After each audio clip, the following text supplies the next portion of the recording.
Everyone. Tim Parker and Zach Ricard. Here with our live stream on Wednesday, what is it, March 27th? I think so, yeah. Yeah, great. So, Zach, I got to tell you something. I was a little bit worried after last week's stream that I was going to get replaced. I didn't realize that we were replacing. I was temporary, but then I was not temporary. So, well, excited that we get to do this together this week. I know you're traveling here pretty soon next week. Yep, I'm traveling next Monday, April 1st, which is not an April Fool's joke, even though I thought it was when I was told. Yeah. But apparently, yeah, we're going to be going April 1st. I'm going, Rick is going, and Caleb is also going. Okay, so great. We'll all be going together. Great. I got to tell you, I'm a little jealous, but excited for you guys to be traveling to Israel. So I know everyone's been excited to see and hear from John DeLancey. We're going to bring him in here shortly. Did you have anything you wanted to share before we get moving? No, I think we're ready to see John. All right, great. Well, let's introduce Dr. John DeLancey. Hey, John, how are you? I'm doing great. Welcome, and thanks for having me. Well, we're glad you're here. It's good to see you. I'm excited to hear about your trip and actually get a chance after you talk about this last trip, about all the trips that you've got coming up. So we're going to kind of turn it over to you and hear how everything went. We'll plug in every once in a while, maybe with a question or two, but excited to hear how everything went for you. Well, the trip went just really amazingly. I think everyone had a great trip. No issues with safety or any kind of concerns in that regard. And I thought, Tim and Zach, that the best way to share our experiences with you and your audience is to simply show a whole bunch of pictures quickly. This isn't going to be a long, drawn out thing, but I think it would be helpful to be able to picture and envision even sites that we went to in all three countries. So when you pull that up, I'll be happy to steer that and to guide us through really a fantastic trip. And really, at any time you want to chime in, ask your question, that would be perfect. But we had 31, and I know the numbers were a little less than half than those who originally signed up. And of course, for safety concerns, some simply postponed to a future trip. But of these 30 and myself, 31 in total, as we gathered, it was a great group that really God brought together. And really the questions, not only during the trip, but even before the trip, were, by family members and friends. We were asked, you think it's safe? Well, we're going to answer that question. Do you think you're going to be feeling scared at all? Well, certainly we did not. So that's again going to be reflective in our slides that we show. And certainly, what were the conditions like in Israel? Well, again, we can answer that through slides, especially when we get to Israel itself. But I thought we would just quickly walk through some of our experiences in Egypt, which is really the land of the Nile. It's an extended country that we have and can consider biblical connections, of course. So from the Saqqara pyramid, that's predating Abraham by about 2,600 years, to the whole Nile River that we would actually fly down to Luxor. So it's a great trip to not only see the Cairo area where the Saqqara pyramid is, the Great Pyramids, and so forth, the Sphinx, but we also spent some time in Luxor, which I personally think it's the highlight of any Egyptian tour. So, and I think you've been there, Tim, when you get to your room that first night and overlook the Nile River, it's always a wonderful experience. But as we talk about these pyramids, this one is called Saqqara, dates to 2650 BC. And this one a little later than that. Of course, this is the Grand Pyramid that consists of 2.3 million stones. Can you imagine it? And it's about 500 feet high. A lot of our people went inside of that pyramid and had a great time. Of course, the Sphinx is here, and all of this is in the Cairo area. I would say tourism, you guys, was a little down, but we were, I think, the only American group that I saw. And of course, that first full day, we went into the Egyptian Museum. And I think this guy, his name is Amenhotep II, was actually the pharaoh who um, let Moses and the Israelites go in the Exodus. His name is Wow. Okay. Amenhotep II. And preceding him was Hatshepsut, who probably was the pharaoh's daughter who took in Moshe, when he was young. But when we did fly to Luxor the following day, it's really fantastic. 3 or 4 temples we went to. Of course, the Valley of the Kings. This is the Karnak Temple with huge, huge pillars, colorful. These are part of the hallway, if you will, HIPAA style hallway that consists of many dozens of pillars. And then at night, we went to the Karnak Temple. This is the best time to visit this site because it's all lit up. And there we are with our guide, and just a fantastic time here in the evening. Yeah, I Always. watched your video from walking through there, and it was amazing. It was beautiful to see at night. Yeah, and of course, before the night show of the temple, we took in a beautiful sunset here at our hotel right on the Nile River. But the next day, I think, is the highlight. We visited the Valley of the Kings. There's the name Amenhotep II. We couldn't go into his tomb. There's Thutmose III, another very prominent pharaoh, not mentioned in the Bible, but certainly one who is well known in that 18th dynasty. But the first tomb we went to was the tomb of King Tut. So quite amazing. Look at My the favorite. colors; Yeah.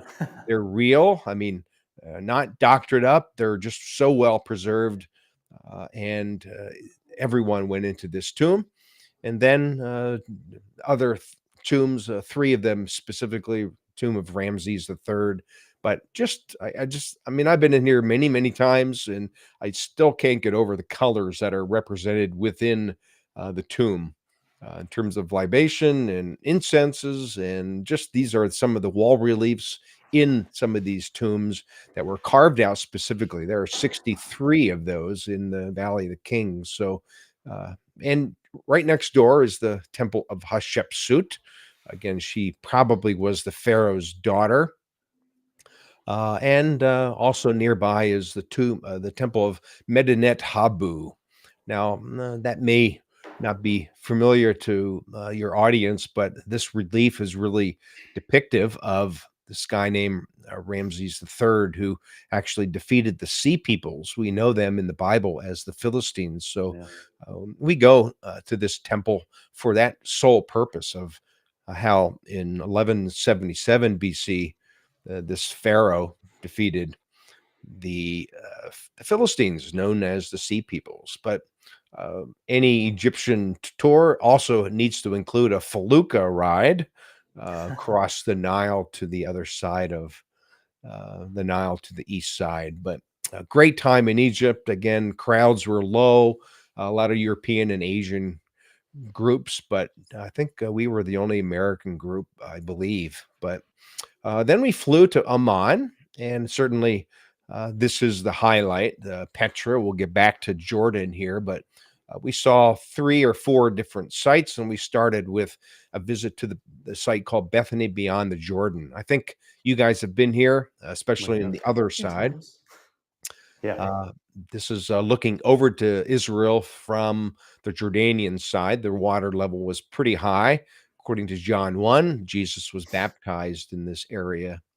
But Mount Nebo, of course, is a highlight. I would say the visibility wasn't too bad. We're looking over to the area of Jericho here across the plains of Moab, but a great time recalling the transfer of leadership between Moses and then Joshua. But nearby Medeba, this site, again, it's a site that not many people go to. It's called Machaerus. It's mentioned by Josephus, the Jewish historian, as where John the Baptist was beheaded. It really served as a palace fortress of Herod the Great. But here in this area, an Austrian archaeologist believes that this is where the platter of John with John the Baptist's head was offered to Herod Antipas and his wife. So it could be right here where the biblical story of that event took place. Hmm. But look at the view, guys. Looking back west across the Dead Sea. In fact, Wow. on a clear day, you can see the high rises of Jerusalem. So, of course, we're still a few days away from entering Israel, but it was a great, great view from there. But then the next day, we did travel to the Red Rose city of Petra, which is famous for. You guys are going to sing the Indiana Jones song? Dun, dun, dun, dun, Dun, dun, dun, dun, dun. Da-da-da, dun. Okay, here we da-da-da, go. da-da-da. That's enough. I'm not the best singer, okay? Well, I'm not either. So, but I hope your audience gets the flavor. This was where Indy Jones really rides out in a horse uh, after the end of the third movie. But this is called the Treasury, probably the tomb of Aretas, a guy actually is mentioned by Paul in Second Corinthians chapter 12. But it's known for its tombs. The Nabateans lived here. Here's the monastery tomb. And our group, a lot of us actually walked up to the far end of Petra. We looked into Israel, looking west, and then looking back to the area of the monastery. It's probably the second most famous tomb. And then, of course, the high place. Only a few actually took the back trip with me, the back trail to the high place of Petra. But that was about 11-mile day for some of us. But then in the afternoon, we continued busing down 2 hours to Wadi Rum. There's a crazy guy who climbed up this mushrooms rock here in the beautiful Wadi Rum in the southern Jordan. And of course, jeep rides are always a blast for everyone. And there we are, a great group. I tell you, all my groups are just tremendous. Great friendships developed. In fact, I'm sure in any imagined group that automatically happens by day two. We're one happy family. Yeah. But look at that sunset sitting on the rocks here at Wadi Rum. So great, great first part of the trip through Egypt and Jordan. But then this is where we stayed, incidentally. It's a Bedouin camp called Captain's, and a beautiful place. Each of us gets our same our own tent with a bathroom in it, which is important to all of us. Very. But then we actually traveled into Israel. We'll get back to En Gedi where this picture is. This is a group picture again. But then we crossed the Rabin border and enjoyed about an hour and 15 minutes or so at the Red Sea. A lot of us went snorkeling, and look how clear that water is. Just Beautiful. an amazing experience for really everyone who went in. And then just slightly north is Timnah, our first really site. I guess you can call it an archaeological site, although the tabernacle model is on full display here.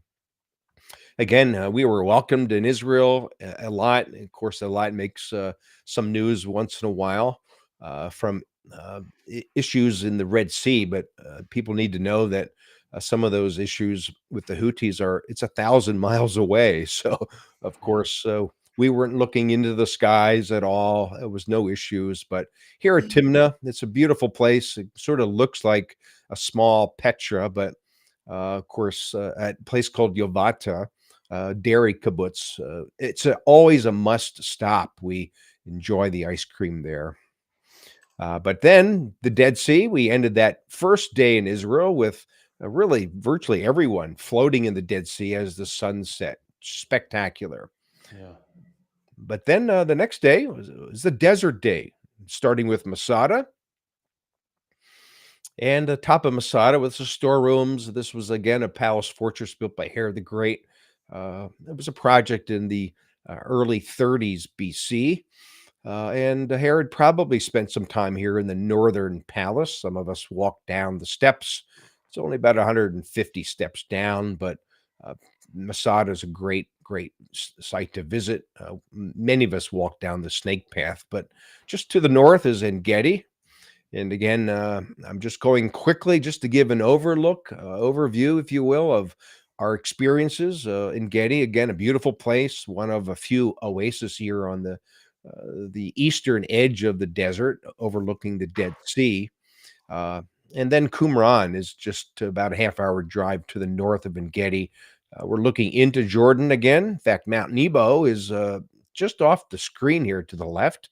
We were already there in this presentation, but Qumran is known for where the Dead Sea Scrolls were found. About 65% were found in the series of caves called Cave 4. Actually, we're looking at Cave 4B.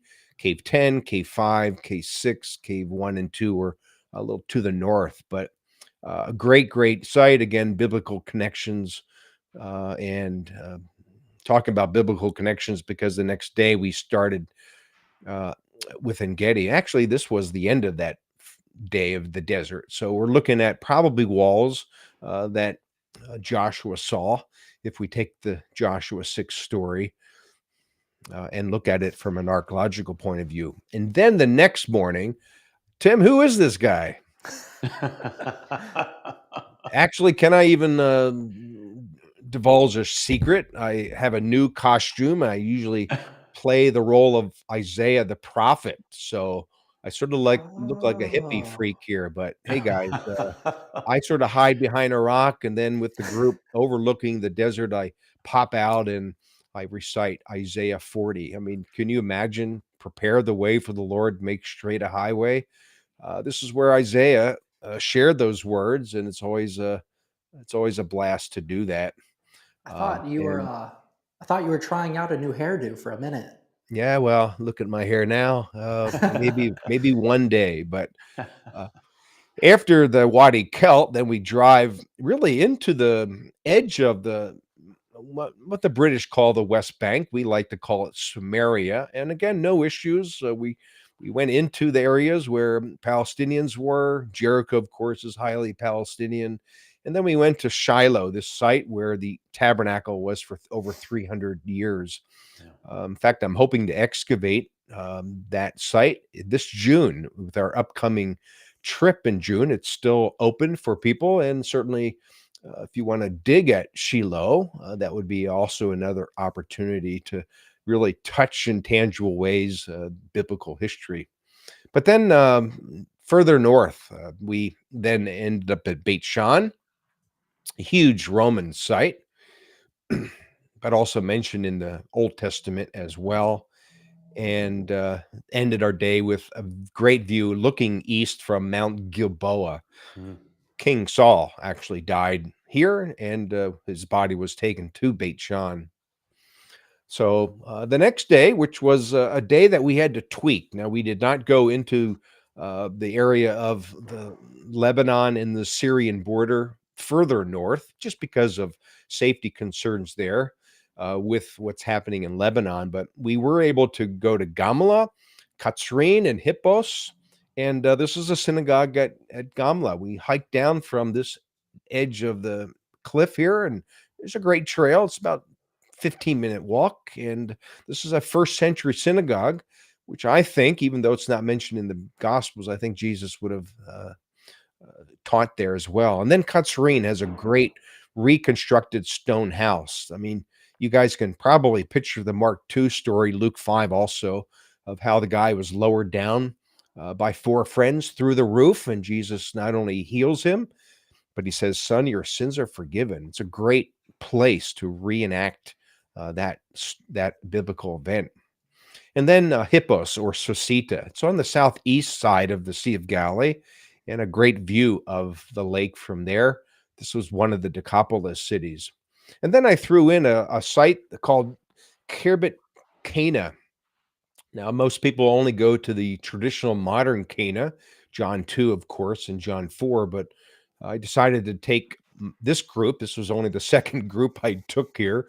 It's off the beaten track, dirt road to get there, the Beit Netofa Valley. In fact, Nazareth is just off the horizon there, off the right side of the picture.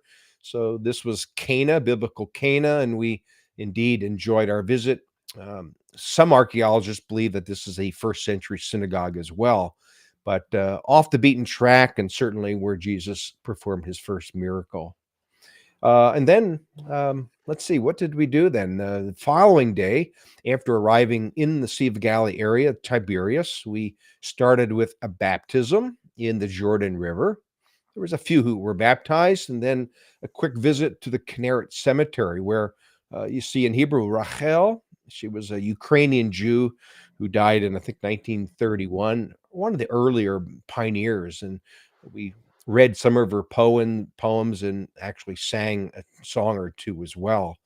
But back to the days in the ministry of Jesus here, we visited Magdala, which is a first century synagogue, just discovered just a few years ago, really.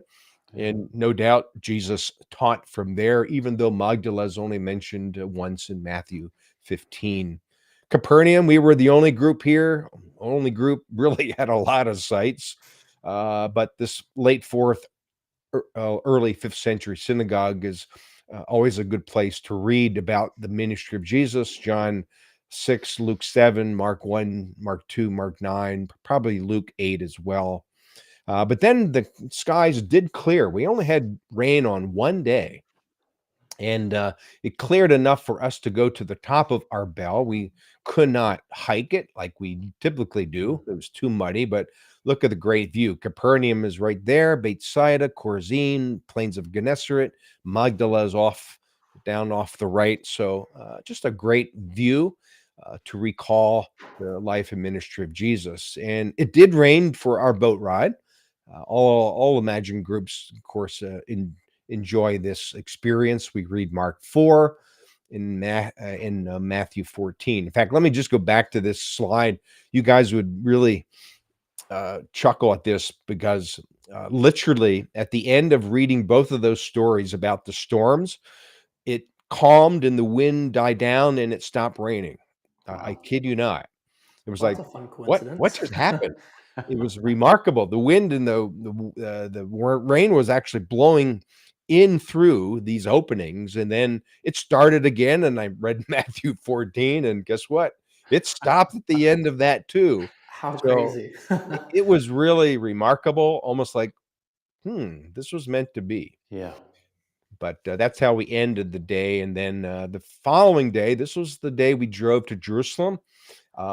We saw the Jezreel Valley, a little glimmer of sun there from the precipice of Nazareth, looking at the hill of Moreh, known for Gideon's story in Judges 6 and 7. But Megiddo is a great archaeological site. Probably the palace or administrative center of Solomon was there. And then the Jezreel Valley from the Carmel Range. It really cleared up for the rest of the trip from this point on. This was about noontime, and again, this site was open. We had to make a call or two, but again, we were the only group there, and making it ideal. It just really felt we owned these places, even Caesarea or Caesarea, as we would pronounce it in English, in this reconstructed theater. But we were the only group at Caesarea as well. So, would you almost argue that it's better to go now than when everything is busy? Absolutely. This is a short window before tourism really begins in earnest. And of course, we hope it does. But if you want to take advantage of an empty Israel and yet a safe Israel, I think this is the time to go. Yeah, it was a private tour for you, huh? Yeah. So that night we arrived in Jerusalem for 3 nights there, and we walked to the wall. In fact, this is when the Arabs, the Muslims, were just leaving the Temple Mount. So there's a whole stream of them. During Ramadan, there's about 40 or 50,000 that end up meeting on the Temple Mount every evening. But again, we had no issues, no safety concerns. We walked right to the wall, and of course, to see the Western Wall at night is always spectacular. And then the next day, we started with Yad Vashem, the Holocaust Museum. There's a children's memorial. And our guide, Shlomo, who I've been with over 50 times, he had lost 12 members of his family in Vilna, Poland, as a result of the Nazi regime in World War II. So we always remember and honor his family here. But you know what I did, and I guess I have to just be quite honest and frank, because what I did is I went over to Mount Herzl, and if you know Jerusalem, Yad Vashem is only one hill away from Mount Herzl, is where it's sort of like our Arlington, or their Arlington. It's a place where soldiers are buried. So I wanted to go to see the newly uh, dug tombs of fallen soldiers from Gaza. And I'll just be honest, this was quite emotional for me. Those two tombs, or three coffins there, these are soldiers who died just the day before. Every soldier who's from Jerusalem is buried here.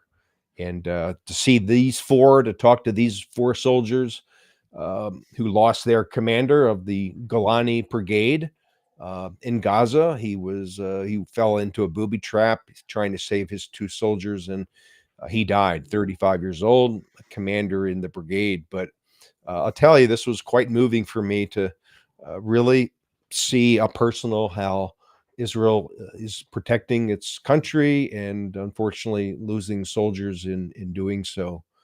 But emotional time for me, and at that place. But from there, we went to the Israel Museum and saw the 1:50 scale model of Jerusalem, and the archaeological wing of the museum as well. But then that afternoon, we went to the top of the Mount of Olives, the classic view of Jerusalem and the Temple Mount, and then walked into Stephen's Gate, again into the Muslim quarter. No issues. We enjoyed singing. We had the whole St. Anne's Church to ourselves. And you guys say you don't sound good when you sing. Well, You're doing St. Anne's, right? you can certainly sound good at St. Anne's. Or you try.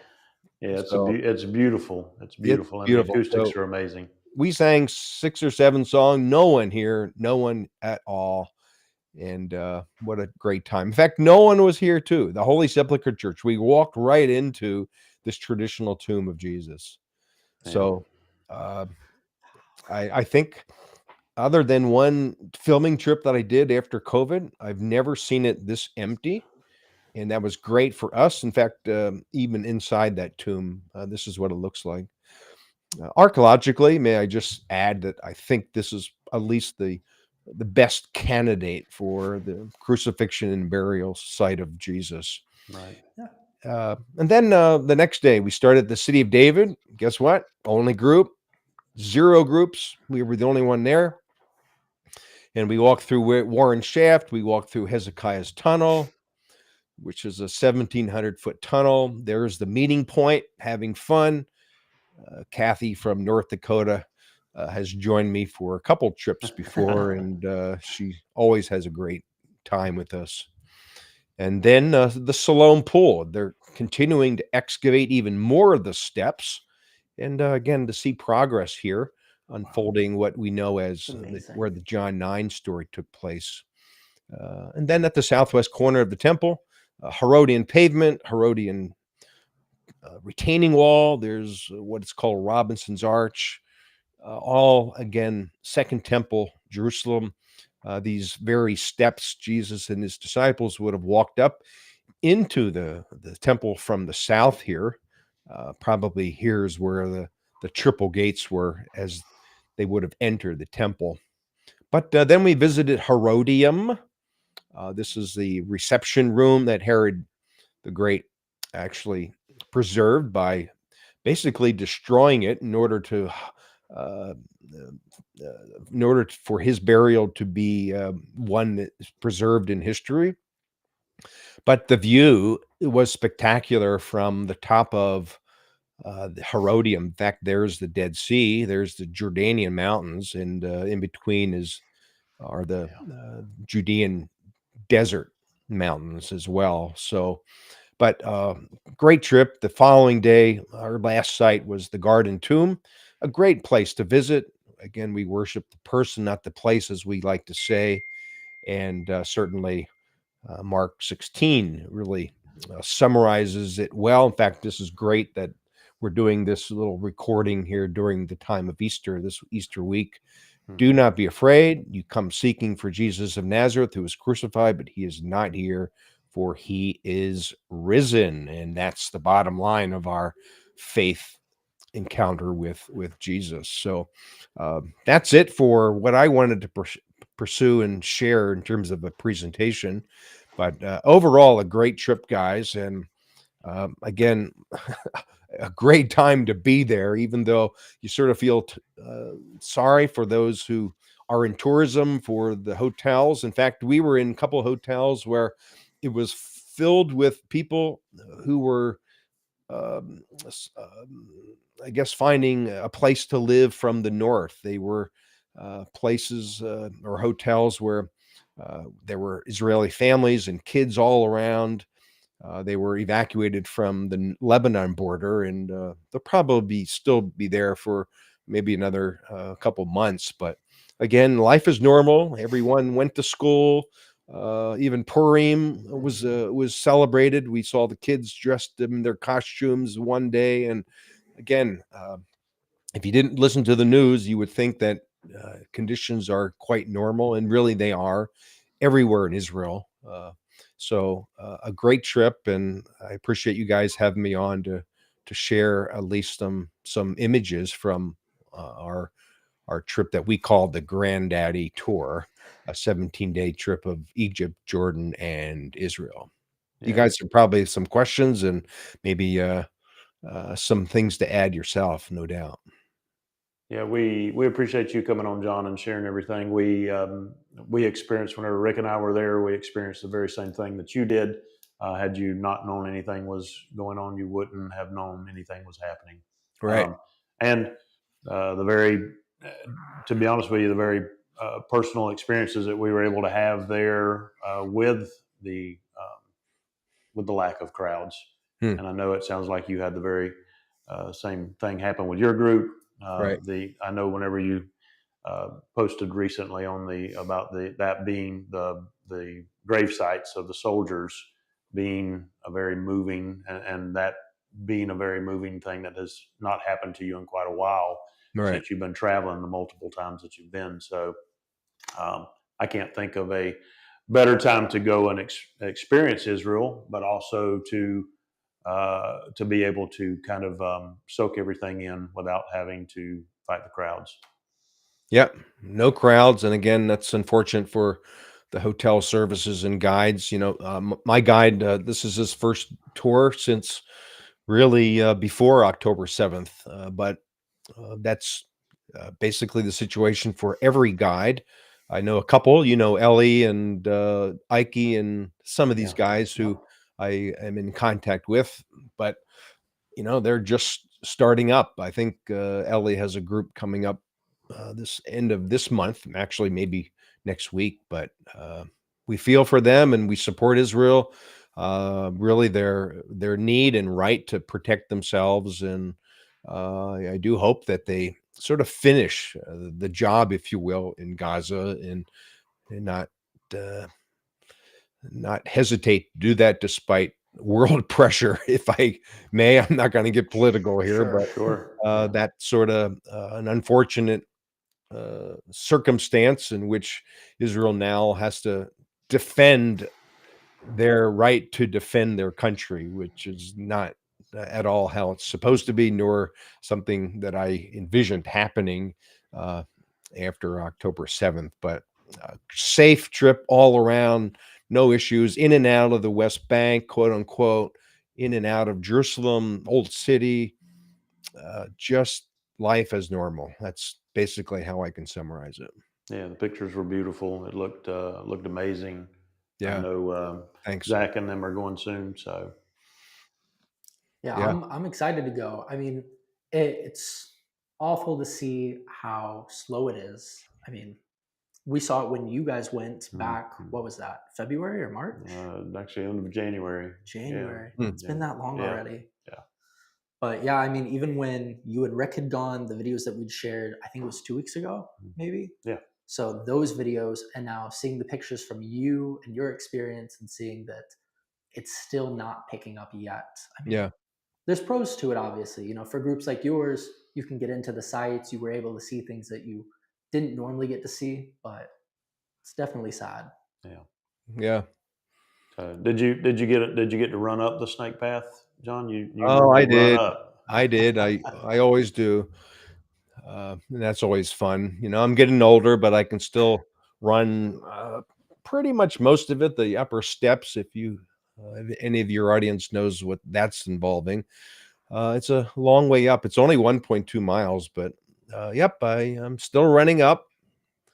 Forrest Gump once said, stupid is as stupid does. So So what can I say about that? So we have Brandon asking you any great food locations that we have to try in Galilee and Jerusalem. I figured you could lend food a locations. recommendation. Wow. Well, we have great food selections at our hotels. We were upgraded to Sure. Dan Panorama, which was a nice gift. In fact, you guys and Amiel, our land agent, really treated us, I think, to a lunch or two, and that was a fun thing. But food wise, I have to think about this. Of course, the Machane Yehuda is a great place in Jerusalem to get all kinds of Jewish related food, especially on like a Thursday. Friday morning it's packed with people. In fact, every Friday morning it is, even now, before the Shabbat comes in preparation for Shabbat. So the Machane Yehuda is a great place to sit down. They have a lot of side restaurants there. I would suggest that being a place to check out in Jerusalem. That's great. Brandon and Vanessa are heading over tomorrow, if I remember right. Yeah, they're heading over tomorrow to shoot some video. I don't know if you've ever met Brandon Snipe, but him and Vanessa, his wife, are headed over tomorrow to spend some time over there and in preparation for their trip that's coming later this year, I think. I think it's this fall or December even. Yeah. So good. Yeah, they will have no problem going in and out of anywhere, and certainly I hope you snag those good restaurants. Even Ron Beach restaurant is good at the hotel there. It's not my normal hotel, but again, it was packed with people from the north and fun to interact with Israelis who just hugged us. And in fact, in Mount Gilboa, maybe you saw the video, Tim, we met a group of women who were from the Tel Aviv area, just a day trip, and we enjoyed some Israeli folk dancing with them after our time of reflection. But it was a lot of fun, and again, they're just so thankful that we were there as a group from America. That really is a tangible way of supporting them. Yeah, that's everything we heard from everyone, whether it be Israeli or Palestinian, was please come back and come help us rebuild, to heal, just so many different facets of things that need to happen. Even going to Bethlehem, Nissan, John, and of course Chris, I think, is in the States with one of the twins, but we were the first group really since October 7th. Wow. And I mean, these guys haven't worked at all. These are Palestinian Christians, brothers and sisters in Christ there, and they were really glad to see us as well. So I hope it resumes as in tourism. Yeah. Us as well. Someone's asking, how do you spell the restaurant that you were talking about? Do you? Well, the Machane Yehuda. Yes, sir. Yes. That would be. Oops, my phone's going off on me. Sorry. I like your ringtone. That's usually it's Indiana Jones, but Oh, it's fitting. It's fitting. A little Clint Eastwood here, but Machane would be M-H Machane. I don't know. I know how to spell it. It means camp in Hebrew. Yehuda, the marketplace. Everyone knows where the marketplace is. It's right off of Kings and above Jaffa Road in Jerusalem. You're talking about Ben Yehuda. Yeah, right above Ben Yehuda, a couple blocks from there. Okay. So, yeah. Well, great. Well, we appreciate you spending time. We were just going to kind of see whether any questions popped through for you. Right now, I think those were the ones that we had. So, but we do have so you are very soon heading back over. May, that trip is closed. Yep. I have a small May group and also a June group. Yeah, I think the May registration is now closed, but June is, I believe, still open. I guess that's up to you guys, but it's a small group again, and with a dig at Shiloh to precede the tour. So that would be an optional thing, of course. But then September, I'm hoping Israel, Jordan, and then November as well. But I just did this granddaddy tour, and it's really the first time I've done it with about for 10 years or so. I used to do it, perhaps more often, these three countries, but I'm offering the same trip in February next year and in November. So perhaps any of your audience would be interested in joining us for our granddaddy. It's really the best way, I think, to see all three sites, to sort of see them one after the other. And starting in Egypt, I think makes more, can I say, biblical chronological sense, because we come out of Egypt like Moses did, and then we cross into Israel like Joshua did from Jordan, and then the Israel portion, and of course Jerusalem to end it. So really anyone's welcome to join any of my trips. As you know, I lead about 7 or 8 trips a year, and one of those is usually Greece. In fact, I even have 2 Greece trips this year. One is in the early part of July, and the other one is in October. I think that one is full, but I believe so. Yeah. but the June 30th into July 10th, I think, is the return date. I think we still have a couple more spots we could find for that. Yeah, I believe that for the June Israel date, we have a few spots left. So if anyone wanted to send in like a paper registration, because unfortunately we can't have them register online at this point, Yeah. they can send those in to our info account. So info@ittworld.com. But as far as the July Greece trip, I want to say we have space for that one as well. But again, with that one, probably the same thing. It's best to just email that info account. Hmm. If you don't have a reg form, we're happy to supply one, and then they can just fill it out and send it back to us. Yeah, But that'd be great. Yeah. you've got a busy year next year and this year still. Well, I'm sort of glad to pave the way. I mean, that's sort of what our group felt like.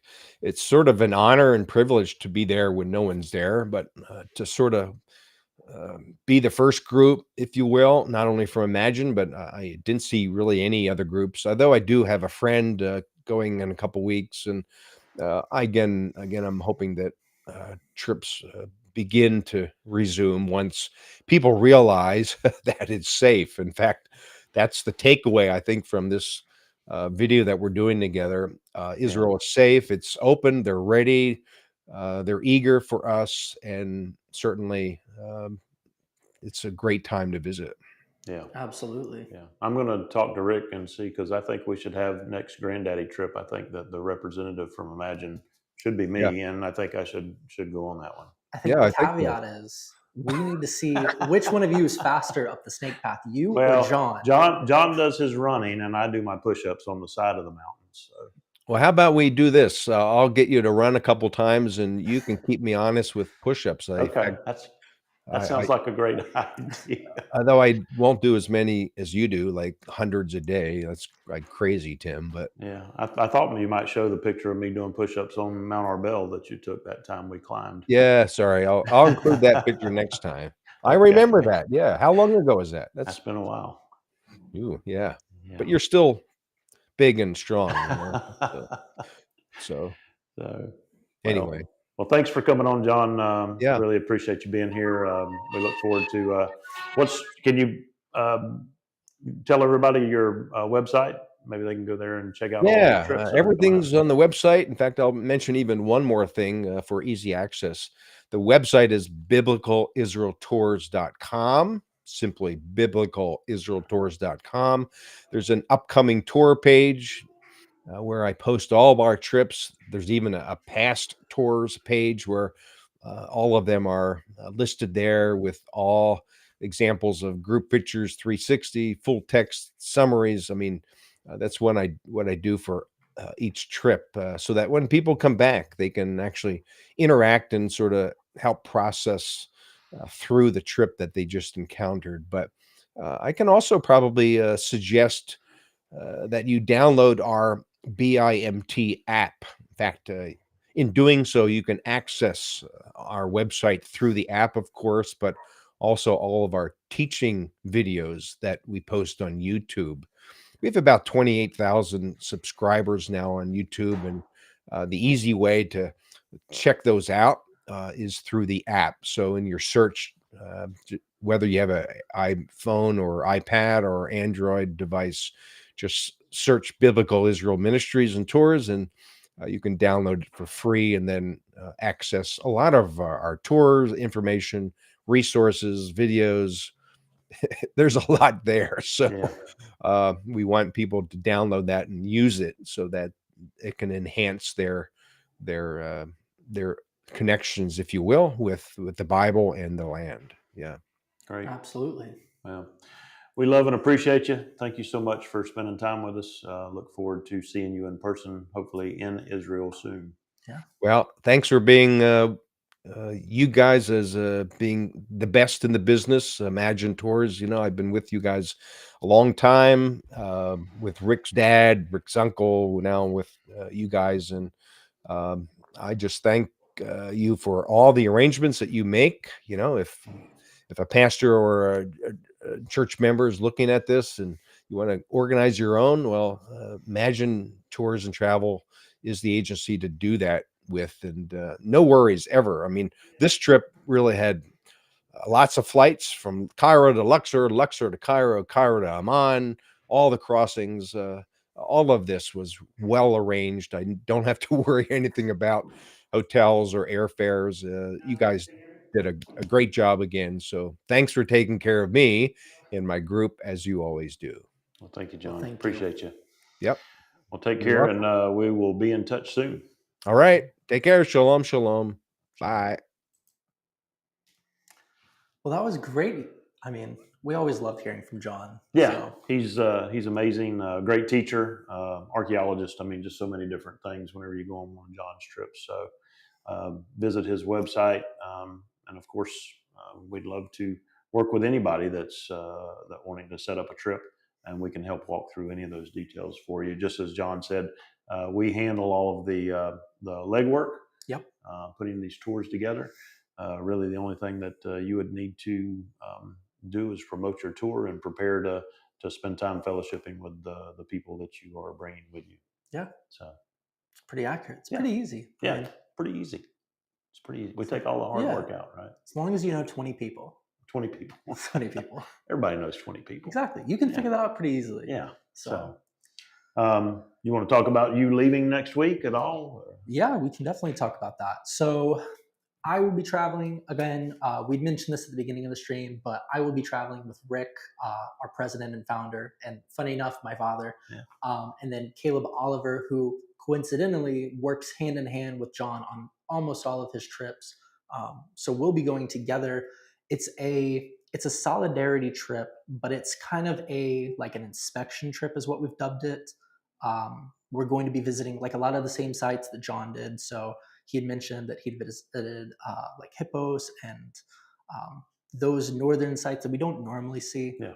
But we're going with, I want to say it's like 16 people total. Great. And all of those people are other clergy leaders they're touring this year as well. So it'll be great for them to be able to see what's going on in Israel firsthand, as well as, we can show them that it's not as bad as the media's made it out to be. Yeah. So those are for pastors who have trips already planned. Yep. Or if you're looking to plan a trip, you can Yeah. go and earn part of that cost back, right? Yep. So anyone that's they have a trip with us, we're happy to help them with that cost. And then I want to say that we have another trip coming up in May. Yes, Does that May sound right? 28th. Okay. Yeah.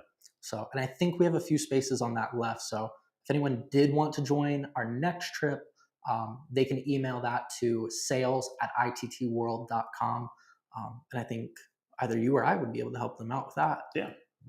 We'd love to help get you signed up for that tour, so you can go over and kind of experience what's happening, come back and either tell your group or be able to plan your group and be able to speak to them from firsthand experience about your experiences in Israel. So I think we had one. Did you already answer? Looks like we've got an answer in there for that one question that we had. Yep. So Okay. yeah. So Yeah. essentially, State Department's deemed it safe to travel. Yeah. I mean, as you saw firsthand, John just visited. He had a great trip. What John didn't mention is he actually had a couple that was on his trip that only did the Israel portion, but I guess they flew in a few days early. I think we shared it to our Facebook page, but they went on their own to visit Petra and I think Mount Sinai. That's in Egypt. So they did that on their own. We didn't assist them with any of that. We didn't provide a guide. They just got their own taxi and they had a great time apparently. That's awesome. Yeah. So there's no reason not to travel right now. There's no holdups from being able to go. The only holdups is going. Just getting there. Yeah. So I think everyone should travel right now. Agreed.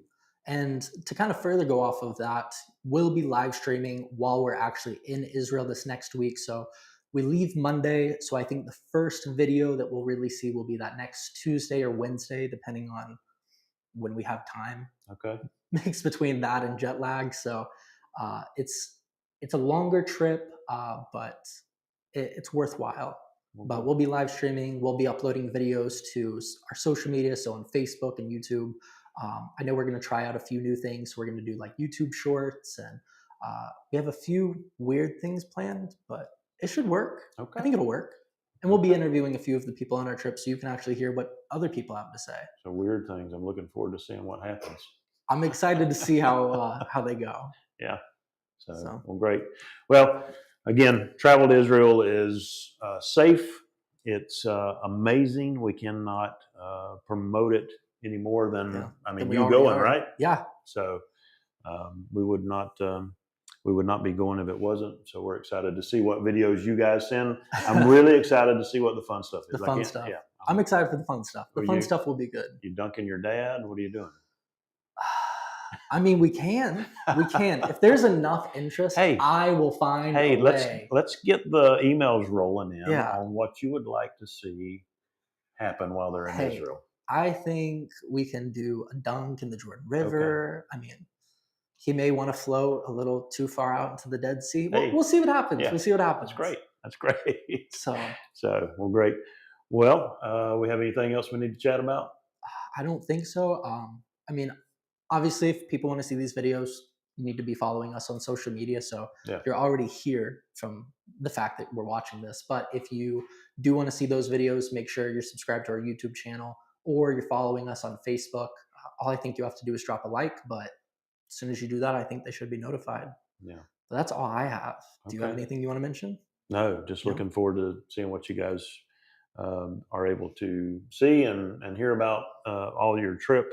We look forward to being back with you next week and showing, well, y'all are going to do live streams from over there, Facebook Lives, I think. I think so, yeah. Facebook Lives. We'll probably have some conversation through here. We'll put all of that out through our emailers and our website, and we'll talk about what we've got coming up for videos.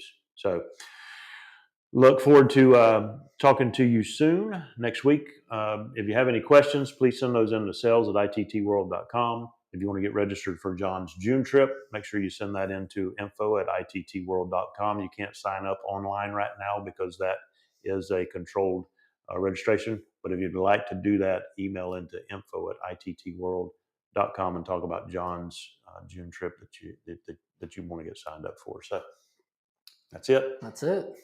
Look forward to talking to you soon. You guys take care and God bless. Thank you.